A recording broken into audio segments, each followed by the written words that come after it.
A man asked me a question one day. He said, if your ancestors were really as brave as you people claim, if your spirituality was as powerful as you say, then why did the British take their land? He said, those places you mentioned are Edo land. The Igbo never fought the British. You lie. But history becomes interesting when you read beyond the headlines. Because before setting out, Phillips reportedly wrote to his superior suggesting that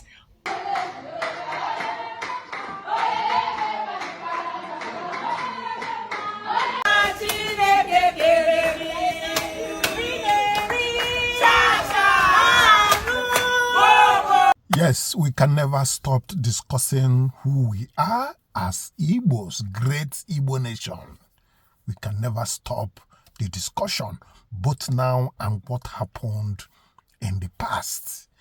Today, I am going to unveil some things to you, very interesting. But before we go into that thing that I'm going to unveil, which include what happened in the Ekumeku War and the ancient Bini, the place they call Bini now, the ancient Bini, what happened between the British and the people living there, not the present Bini. So that is what I'm going to show you. But before we start, I'm going to show you the proud falcons of Nigeria. Yes. If they need us to help, then our people are ready to help. Yes, you will see that most of these people are Igbo people, Igbo girls. You will see them. Let me just flash them before we go into the main details that we have for today.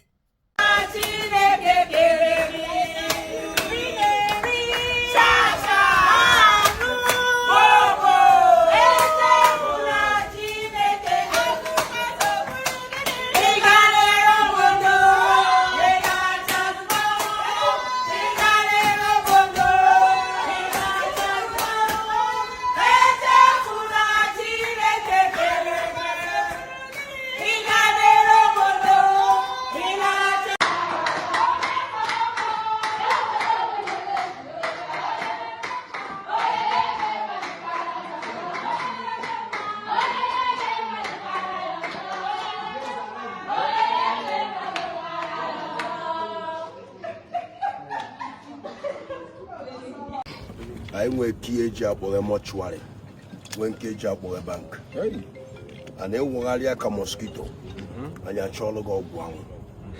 You Wagaria coke, Baburu, and ya cholo go bouquet. This is who we are. It's in a fine man will you see. And you will see it here if I name me way see. Organ. Okay, na ya agwange nke anya ịgba kpurukpuru etinye gị ọgwụ oke Igbo bụ Igbo unu kara aka.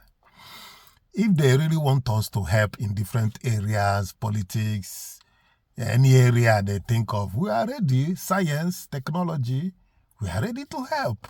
Yes.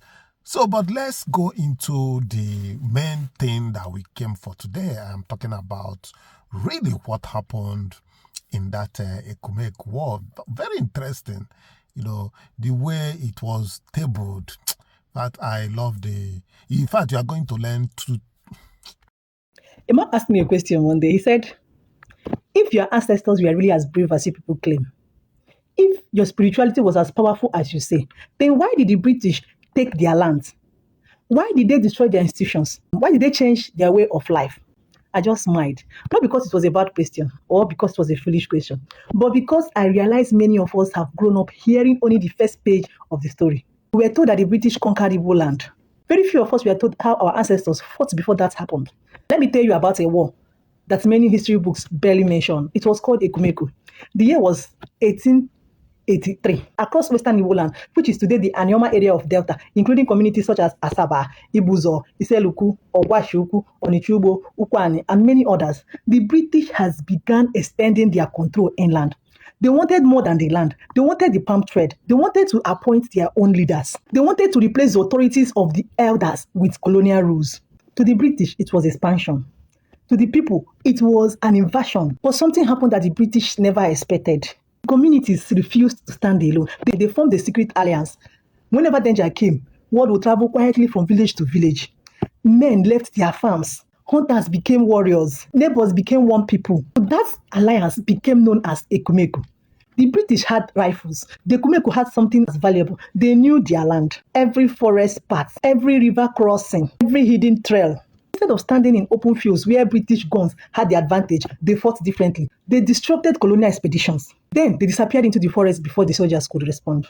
And then the British would think the resistance has ended. Days later, it will begin again, somewhere else. Not the same place, another place altogether. Again, the British grew frustrated. So they returned with larger military expeditions. Villages were burned, homes were destroyed, farms were cleared, many people were killed. Then others flew into the deep forest. Still, the resistance refused to die. Just think about that for a moment. Not 1 year, not 5 years, not 10 years. For more than 30 years, ordinary farmers, hunters, blacksmiths, traders, and elders stood against one of the most powerful empires of the world. Eventually, in 1914, after relentless military campaigns and the spread of colonial administration, the British finally broke the resistance and tightened their control over the region. On paper, the British won. Is that really the whole story? Someone fights you for 31 years before you can finally subdue them. Can you honestly say that they simply surrendered? That is why I smile when that man asked me that question. Our ancestors did not hand over their lands without resistance. They paid for every inch with courage. History often remembers the empire that won. But Ngakudi chooses to remember the people who refused to kneel. And perhaps that is the lesson the Ekumeko left for us. Strength is not measured only by whether you win. Sometimes, strength is measured by what you are willing to defend, even when the odds are against you. History is not asking us to fight the battle of 1883, but it's asking us one question. If the generation before us could stand together for 31 years to protect what they believed in, what are we doing today to protect ours? Yes, having talked about that Ekumeko War, let's go into what happened in Aro. After Ekumeko War, Aro. Probably after Aro, we'll talk about the Bini issue. The ancient Bini. I used to tell people, and it's all over everywhere, that the old Igodo, Idueru kingdom is made up of descendants of the Igbo origin. Yes, history has it. Evidence abounds. Artifacts are there to prove these things correct. Well, let's start with the Aro. Yesterday, we talked about the Ekumeko. To be honest, I wasn't expecting that reaction. So many people were shocked that our ancestors fought the British for over 30 years. Some of you even said, why didn't they teach us this in school? Then I started reading your comments. One comment refused to leave my mind. Someone said, if the British could defeat the Ekumeko, what happened to the Aro people? Weren't they also powerful? That question sent me back to my books and back to the conversations I have had with elders. And what I found out surprised me. Because before the British could spread their control across much of Igbo land, there was a place, just one place, they seemed determined to deal with first, Arochukwu.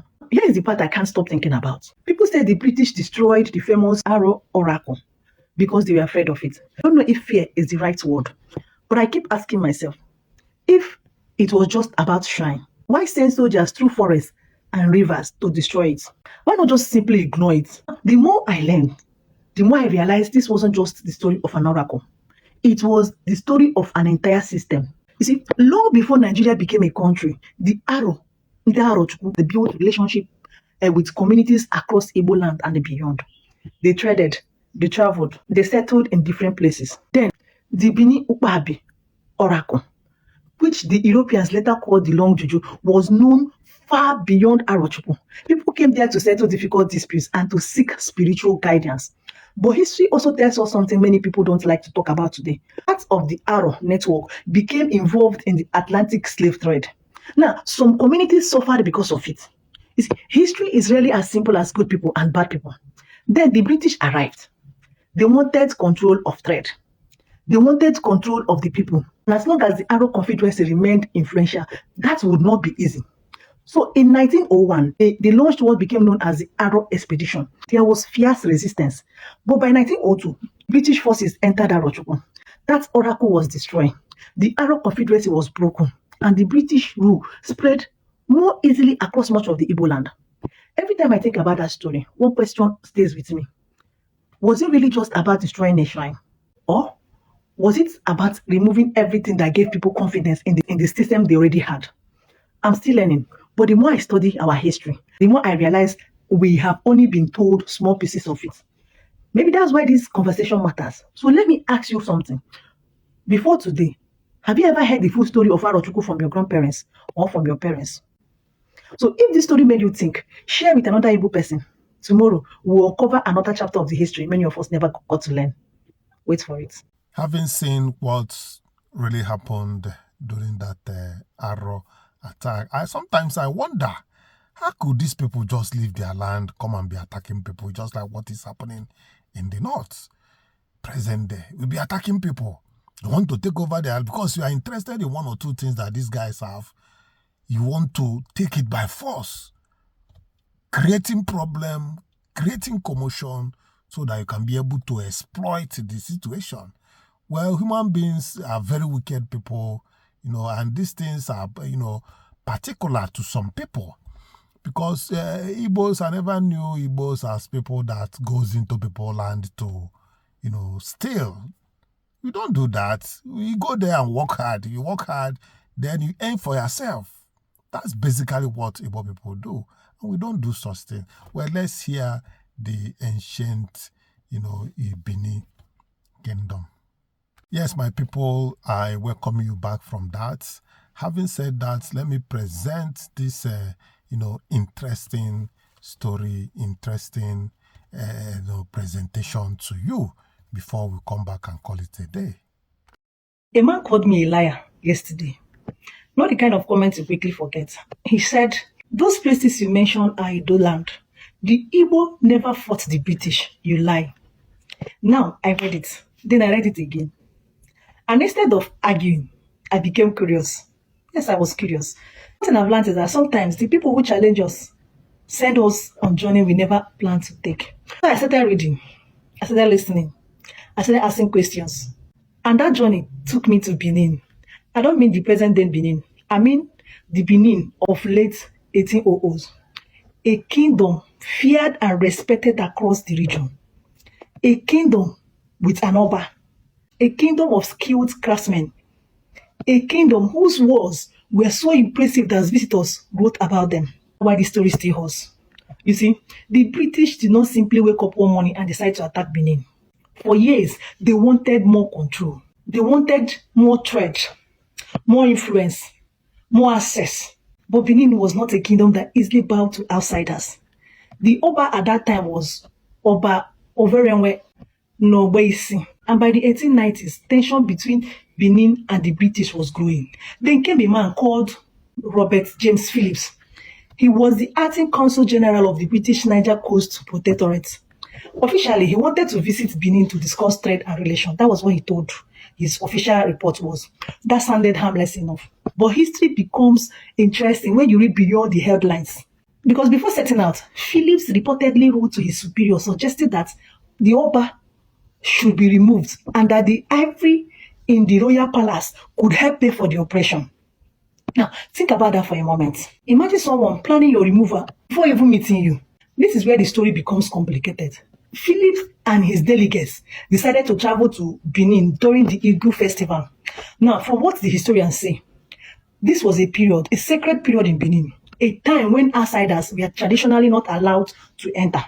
So Benin chiefs reportedly warned them about the delegate. They told them, wait, this is not the right time, please come later. But they continued. Then everything changed. January 4th, 1897, before reaching Benin City, the delegates were attacked. James Philip was killed. Most of his party died. And suddenly, what had been a tense relationship became a crisis. The British were furious. And I kept reading. I couldn't stop asking myself a question. If Benin chiefs want them not to come, why continue? If tension was already high, why push forward? Those are questions historians still discuss today. But one thing is certain. After the death of Phillips and his party, the British now had the excuse they needed to buy the king.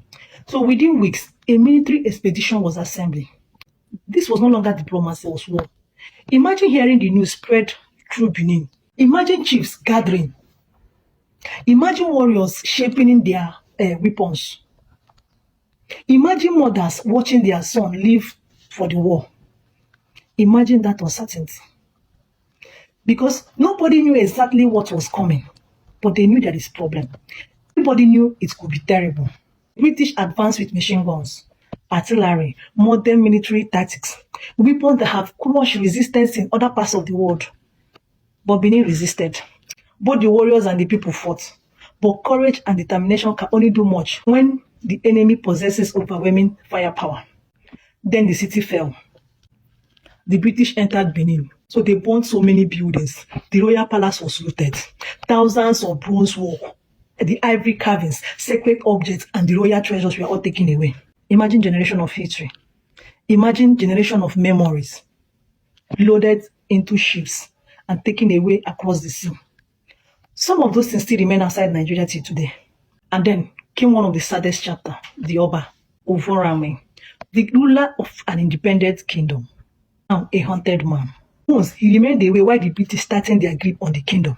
Eventually he surrendered, not because he agreed, but because the people he was trying to protect had already suffered enough. British sent him into exile, far away from his palace, far away from his ancestors, far away from the kingdom he had ruled. Every time I think about that, I wonder what it must feel like to spend your life in a palace, then watch strangers rule it, to know every part in your homeland, then die far away from it. Sometimes, when people tell this story, they focus on bronzes, they focus on the war, others focus on politics. But what stayed with me was something else. Ordinary people, the craftsmen, the market women, the children, the families who watched their world changed forever. Because when a kingdom falls, it is never only kings who suffer. And that is why I realized something. The comment that called me a liar has missed the bigger story. This was never about whether Edo people fought, because they did. And nobody can tell the story of colonial resistance in this region, honestly, without talking about Benin. But that does not erase the Ekumeku. It does not erase Aro. It does not erase the many communities that resisted in different ways. History is not a competition. Benin's story deserves respect. Ekumeku's story deserves respect. Aro's story deserves respect. The real lesson is that many of our ancestors from different people and different kingdoms faced the same storm.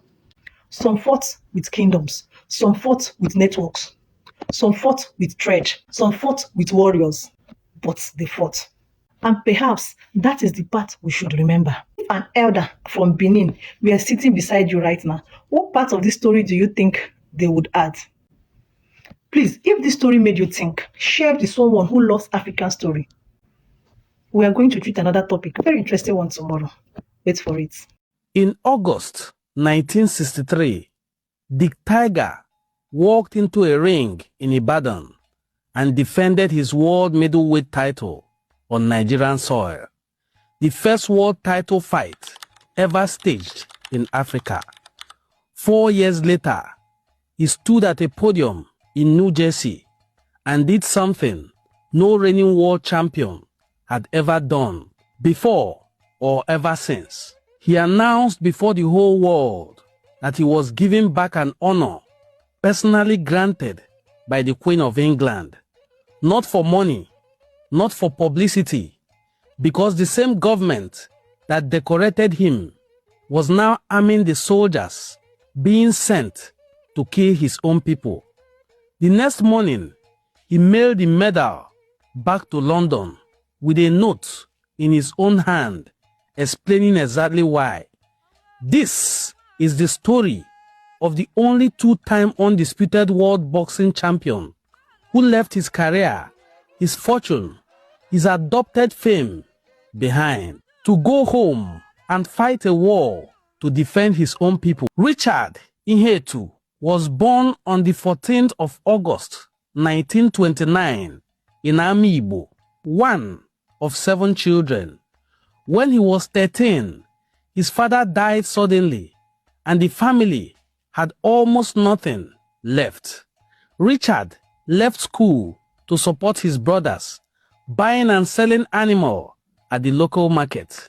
The family eventually moved to Lagos, where British military officers stationed in the city ran informal boxing contests between local men, Richard wasn't looking for a fight, but by 18, he had the frame he would carry for the rest of his career. 5'8", a rock-solid 160 pounds. He turned professional in Nigeria at 23. 16 fights in nearly 4 years. Total earnings, about $200. If he wanted a real career, Nigeria wasn't ready to give that to him. In 1955, at just 26, he sailed to Liverpool with almost nothing, working 24-hour factory shifts to pay for trainings and lodgings. The early fights didn't come easy, but in 1957, an undercard bout against the popular local favorite, Terry Downs, ended in a 6-round knockout. New management followed, a corrected style, and within a year, he had won 17 of 19 fights, capturing the British middleweight title, and soon after, the British Commonwealth crown. Watching him leap and strike with predatory tenacity, one Englishman in the gym shouted it out without thinking, "A tiger is what he is." Richard Ihetu, Dick Tiger, the name stuck for good. By 1962, Dick Tiger had crossed the Atlantic again to America, boxing's toughest proving ground. On October 23rd at Candlestick Park, he beat reigning champion Gene Fullmer by unanimous decision to become world middleweight champion. He's a great favorite. He's wearing white trunks. Dick Tiger is wearing the 1957. To Robinson. Fullmer regained.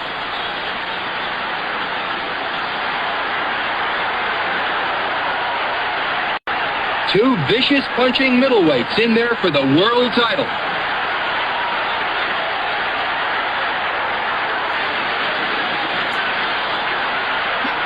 Challenger Dick Tiger in black trunks pouring it on.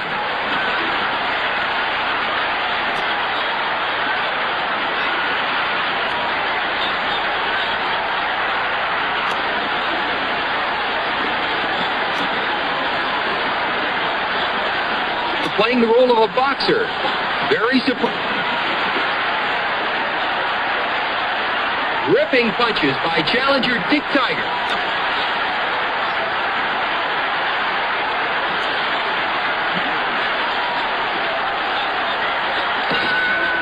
And 4 years ago, Pat McAteer in Liverpool. Tiger has had 2 bouts. He beat 7 months ago, and he won it.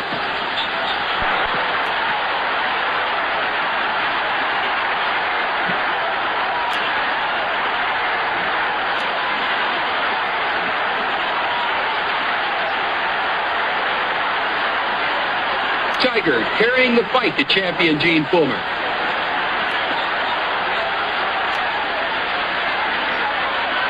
Tiger looks very... Ripping punches by both fighters. Gene has defended its success. Robinson in his last bout in December, Las Vegas.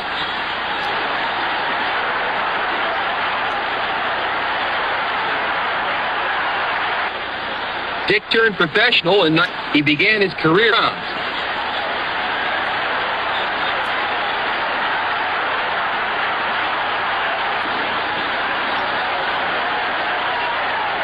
Round 12.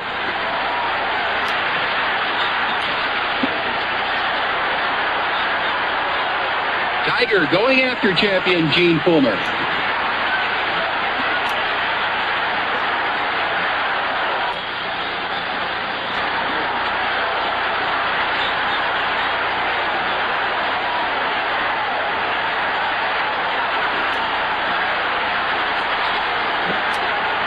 Tiger is way ahead on points, and he's fighting.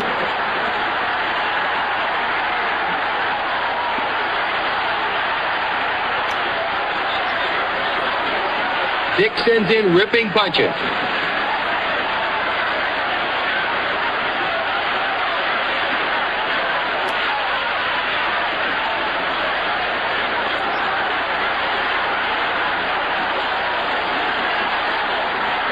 The courageous champion trying to pull it out in round.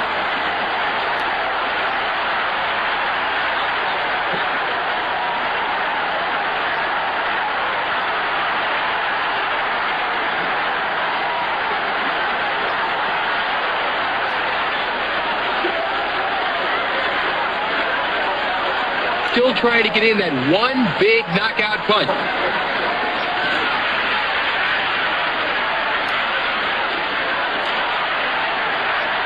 The decision goes to Dick Tiger, and Dick becomes the new world middleweight champion. Tigers fans are elated as Dick waves to the crowd. He lost the title to Joey Giardello in 1963, won it back in 1965, then lost it again to Emil Griffith in April 1966.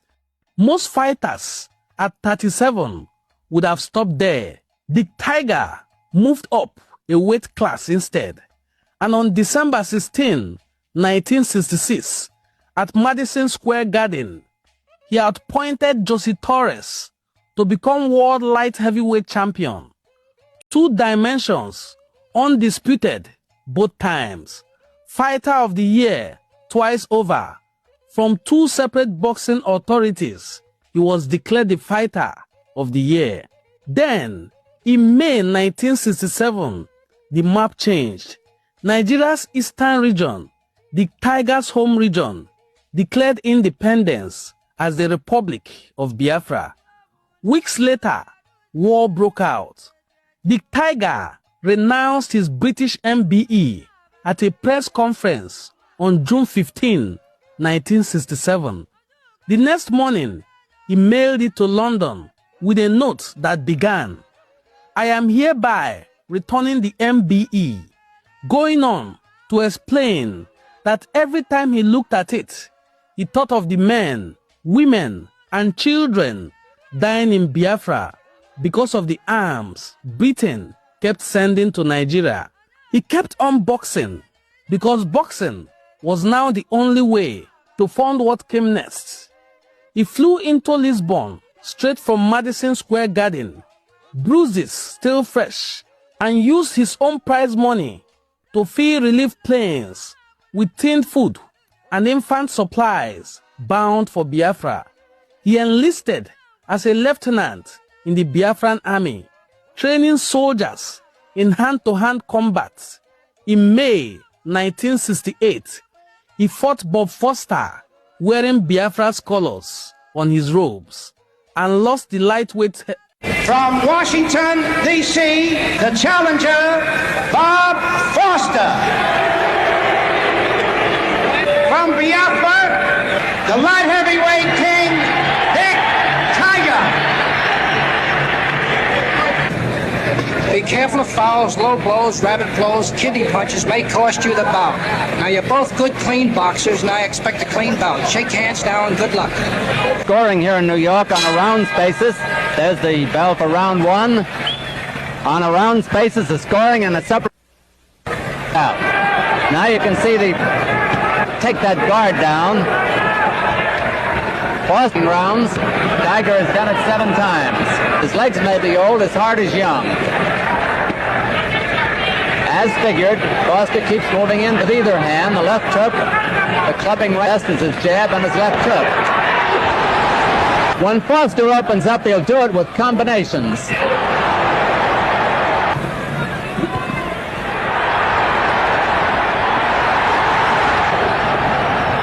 Tiger is carrying the round. 10 seconds left in this round. And the Biafran army. Man fighting another man who was 8 inches taller, but Tiger did a good job.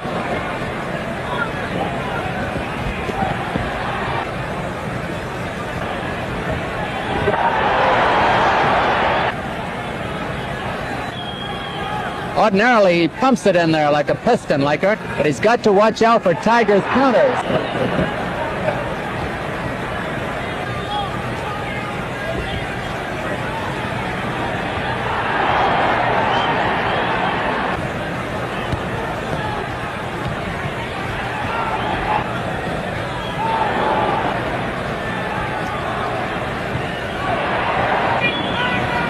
Foster making a mistake. A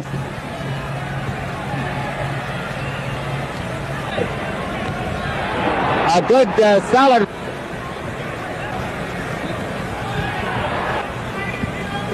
Two minutes left. Both boys are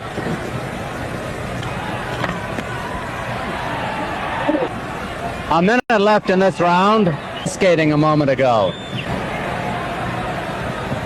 2 and getting away with it.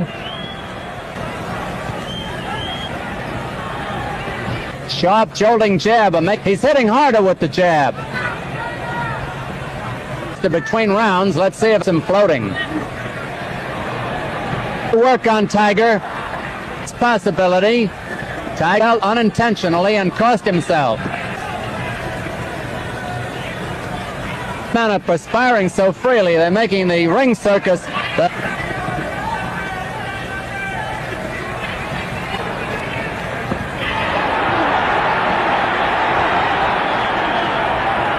A minute to go. How can you miss?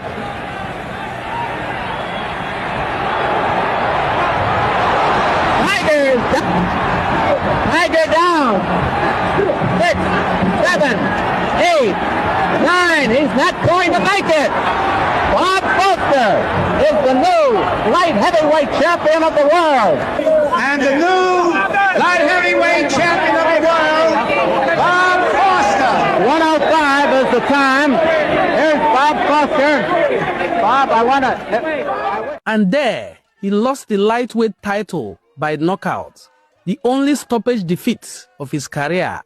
At that exact moment, the Red Cross estimated 6,000 Biafrans were dying of starvation every day.